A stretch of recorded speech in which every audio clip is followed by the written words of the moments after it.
Chapitre 4. La prophétie. Par le pouvoir de la chevalière, on dit que Had tomba malade. Il se lança alors en quête de connaissances en biologie, en médecine naturelle et alternative, pour soigner ce qui le rongeait en espérant retrouver une fameuse plante qui habite ses rêves. Ces rêves sont en fait des fragments de souvenirs de son ancienne vie.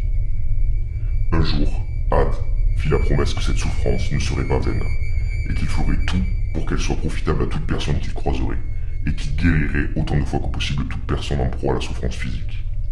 Il ne le soupçonnait pas, mais cette pensée n'était pas anodine. C'est l'univers qui lui envoie la solution à cette malédiction qui le torture. On ne sait pas vraiment à quelle époque commence cette histoire, mais ce que l'on sait aujourd'hui, c'est qu'ils sont toujours parmi nous en 2022, et que l'histoire n'a pas encore eu de fin. Mais ce qui me pousse à vous raconter cette affaire, c'est ce que dit la prophétie pour le futur. En effet, on dit que Had et Ep ne pourraient mourir tant que la bague et son pouvoir seraient actifs. Et si Had veut se libérer de son frère, alors il doit créer un monde où ses recherches permettent de faire avancer la santé et guérir le plus de monde possible. On dit que dans un futur plus ou moins proche, une clinique d'un genre nouveau, contrôlée par une organisation visionnaire, aurait un rôle majeur à jouer pour l'humanité.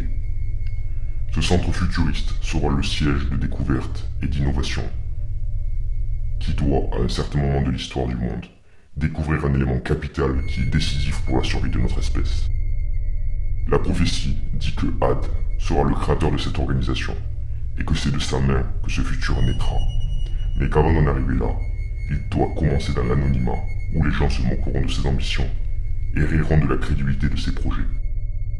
Et le premier acte de cette prophétie commence en 2022, à une date qui m'a été révélée il y a de ça quelques mois.